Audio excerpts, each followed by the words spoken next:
Bienvenidos y bienvenidas al podcast de Sociología Inquieta. Como siempre os recuerdo que os podéis suscribir por tan solo €1 al mes para ayudar al proyecto a profesionalizarse y crecer. Además me podéis seguir tanto en Instagram como Twitter con el nombre de Sociología Inquieta, y si os gusta este episodio y en general el podcast podéis darle like, compartir y suscribiros tanto en YouTube como en Spotify. Y sin más dilación empezamos con este interesante capítulo de hoy.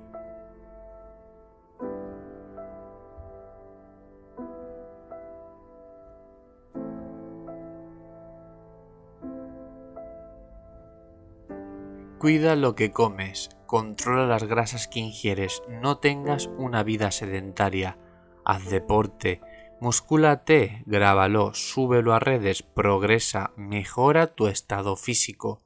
Para tener una mente sana hay que tener un cuerpo sano. El esfuerzo siempre tiene su recompensa. Mientras os digo estos eslóganes que he encontrado fácilmente y de manera repetida en cuentas sobre fitness en Instagram y Twitter, la verdad que estoy pensando que mañana me toca ir al gimnasio. Y esto, a su vez, me hace pensar que nos hemos vuelto muchas personas en esta sociedad capitalista esclavas del disciplinamiento corporal. Básicamente, y lo que vamos a intentar comprender en este episodio, es que el cuerpo es un campo de batalla y la carne es una especie de panfleto político. En el capitalismo, sistema social e histórico en el que vivimos, todo básicamente es una mercancía, y todo también está sujeto a la relación social capitalista, donde siempre hay que revalorizar y mover el valor de manera continua y progresiva. Y para eso el trabajo, la producción y también el consumo son totalmente necesarios, obviamente. El capitalismo ha pulido tan bien sus técnicas productivas y extractivistas que la propia carne de la clase trabajadora, ahora convertida en clase consumista alienada y enajenada de sí misma, es uno de los mercados más lucrativos por los cuales la cultura del realismo capitalista nos bombardea. El culto al cuerpo, el dios del músculo, el fitness, el culturismo, los anabolizantes, las dietas milagrosas, la estética helenística, el famoso estoicismo, la cultura del sacrificio, el mercado de la belleza. ¿Cuántos de los que escucháis estas frases habéis tenido complejo con vuestro cuerpo? ¿Cuántas habéis estado atrapadas frente a un estereotipo inalcanzable sobre una figura que en realidad es artificiosa y que se nos martillea con ella a través de los smartphones y las infinitas cuentas que hablan sobre el culto al cuerpo?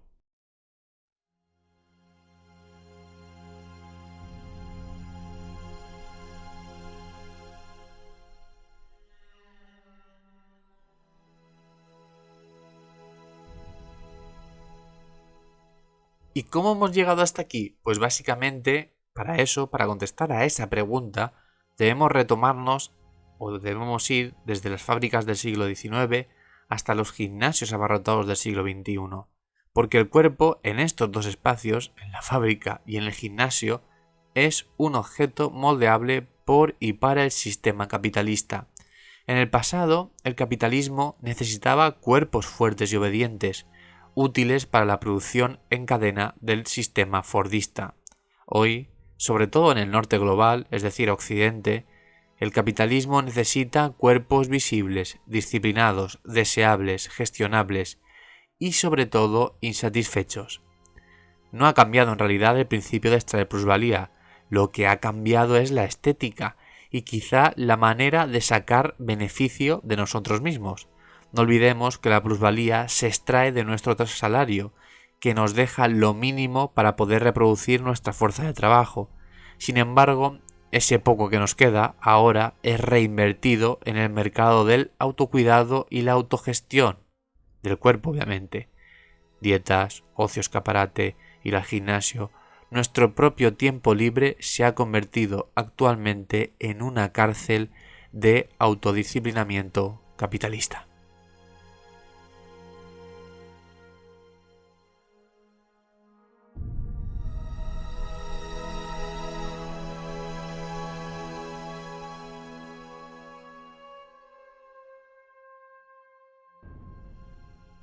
Permitidme ahora, para seguir avanzando en esta disertación, que viajemos hacia, los albores de la Ilustración, el siglo XVI, y que nos vayamos sobre el sujeto cartesiano, ese sujeto elaborado por el francés René Descartes, que estableció una división contundente entre la mente consciente y el cuerpo. Cogito ergo sum, pienso, luego existo, llegaba a decir este francés en una de sus frases más conocidas que seguro que os suena. Sin embargo, desde un punto materialista del cual partimos en este podcast y en general en Sociología Inquieta, el cuerpo, la verdad, que es visto o que es entendido como una prolongación extensible de una vasta realidad interconectada, es decir, una realidad material que para el antagonista predilecto de Descartes, Spinoza, se componía de su famosa sustancia. De hecho, Spinoza nos decía: el alma y el cuerpo son una y la misma cosa, que se concibe ahora bajo el atributo del pensamiento, ahora bajo el atributo de la extensión.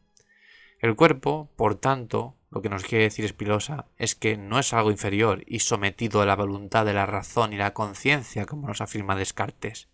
El cuerpo es la conciencia, es la realidad misma de la cual nosotros y nosotras nos conformamos, es decir, tomamos forma.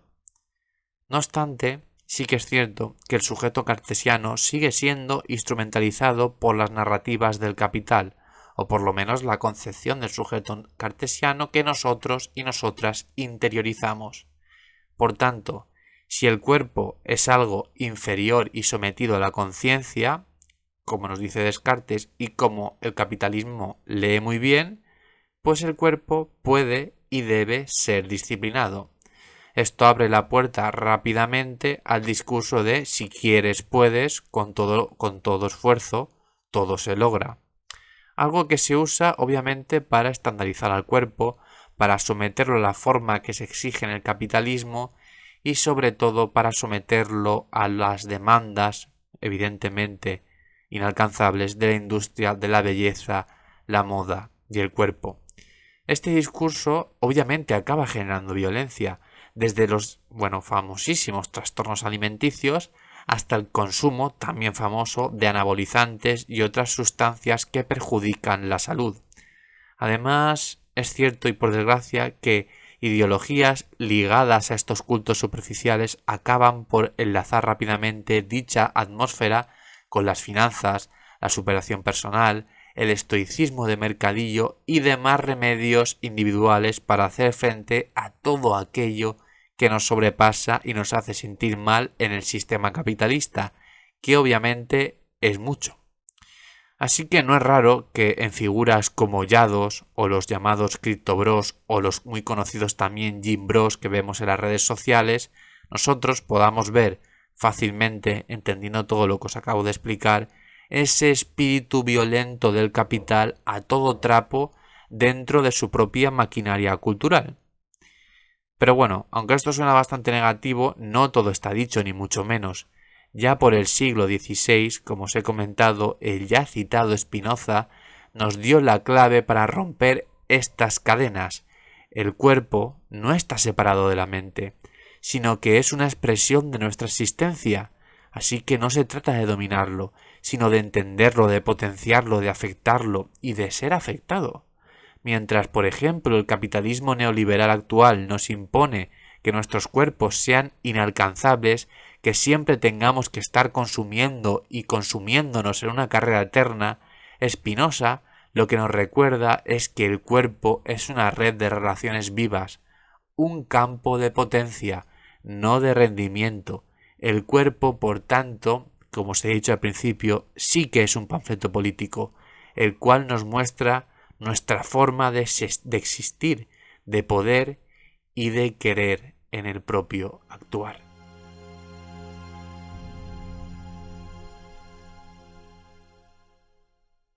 En este panorama surgen dos fenómenos culturales curiosamente emparentados, los Gym Bros y los neoestoicos.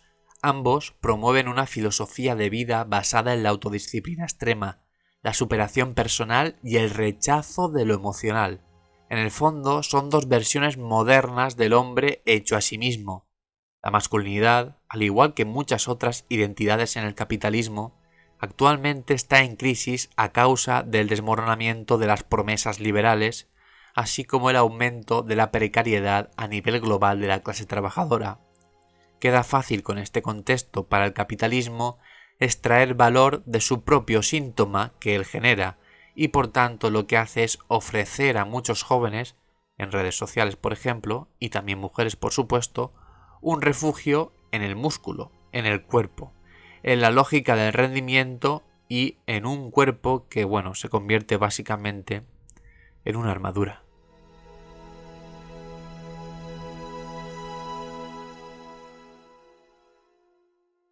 Una de las series más recientes de Netflix, llamada Olimpo, ofrece una mirada en clave de thriller psicológico sobre un grupo de jóvenes atletas becados en un centro de alto rendimiento de los Pirineos españoles, donde la presión por destacar convierte cada gesto, cada decisión, en parte de una competición enfermiza.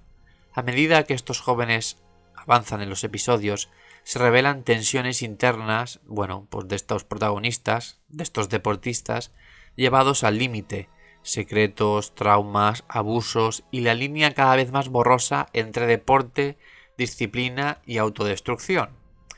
Esta serie, la verdad que es muy útil para explicar lo narrado, porque sirve como espejo cultural de la tensión contemporánea entre la autodisciplina como virtud y como carga. De hecho, la ficción despliega dos narrativas que son paralelas y que, lejos de contradecirse, se entrelazan en la lógica del capitalismo tardío. Por un lado, tenemos la crítica de los excesos físicos y psicológicos de la cultura del alto rendimiento, pero por otro lado, es cierto que la serie se recrea estéticamente en los cuerpos musculados, esculpidos, perfectos, casi mitológicos de los protagonistas.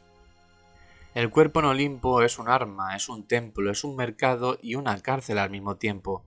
Se nos presenta, por un lado, como bendición, como una señal de que uno ha sido elegido para destacar, pero también como una prisión, porque no se puede salir del ciclo del entrenamiento, del control alimenticio, del dolor, de la disciplina, como moneda para alcanzar el valor. Este doble juego es central para comprender cómo el capitalismo explota las contradicciones que él mismo genera, porque actualmente nosotros los jóvenes sufrimos ansiedad, desorientación e hipervigilancia sobre nuestra imagen corporal, y el sistema lo que hace es vendernos como salida la promesa de un cuerpo blindado, fuerte, valioso, resiliente, aunque nunca sea suficiente. Un círculo perverso, otro más, dentro del realismo capitalista.